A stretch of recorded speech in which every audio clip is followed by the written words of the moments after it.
Assalamualaikum warahmatullahi wabarakatuh. Kembali lagi dengan saya Anang Utuh tentunya. Masih di kupas tuntas penyebab kalsel banjir. Video sebelumnya kita membahas tentang keladi dan bencong. Dan yang ketiga ini adalah poin paling ngeri-ngeri sedap lah. Tapi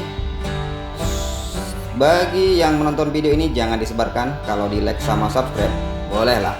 Bahaya buat mimin. Tahu sendirilah, kita membahas soal orang kaya yang mau berkuasa di atas segalanya. Jika kalian menonton video ini namun belum lihat video sebelumnya, agak kurang nyambung.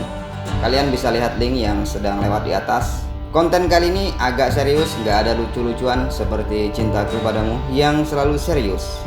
Kasus utama terjadinya banjir, masyarakat selalu menyalahkan bagi manusia yang menebang pohon. Masuk akal, saya mendukung kalian. Kita lihat simulasi video ini. Di mana pot yang disiram, maka yang ada tumbuhannya akan menyimpan banyak air.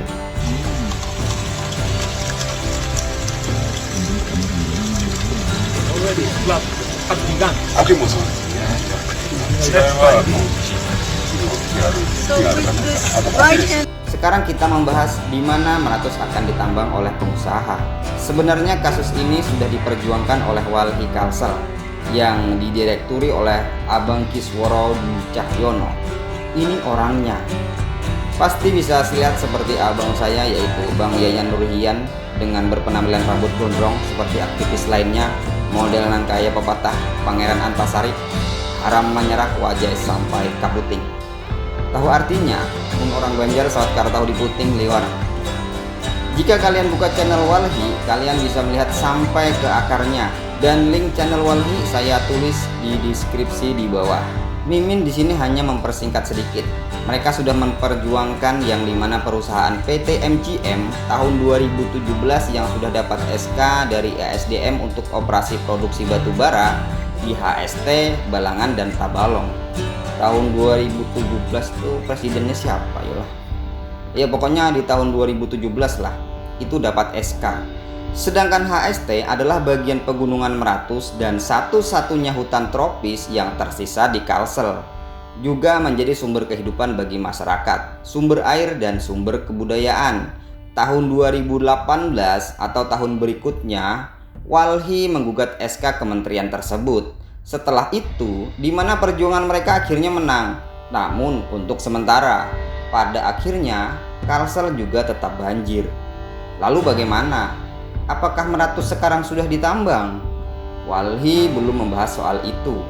Kemungkinan terjadinya kebanjiran kemarin memang turunnya hujan sangat lebat, atau memang ada perusahaan tambang lain selain PT MCM sendiri. Mungkin tidak ditambang, namun ditanam pohon sawit. Entahlah, Mimin hanya seujon. Tahapan berikutnya dari izin pertambangan PT MCM, yang mana ini menimbulkan dampak tersendiri bagi masyarakat di sekitar dan masyarakat yang lokasi izin tersebut akan ditambang oleh perusahaan ini. Ramai penolakan kawan-kawan di media sosial, kawan-kawan yang gelisah atas dampak dari pertambangan ini. Kenapa ramai penolakan tersebut? Karena berkaca dari daerah-daerah lain yang sudah ditambang di Kalimantan Selatan, tidak sejalan dengan apa yang selalu ditawarkan di awal oleh para investor tambang maupun sawit tersebut. Isu-isu janji-janji bahwa kesejahteraan akan diperoleh oleh masyarakat ketika ada investasi tambang dan sawit itu tidak terbukti nyata.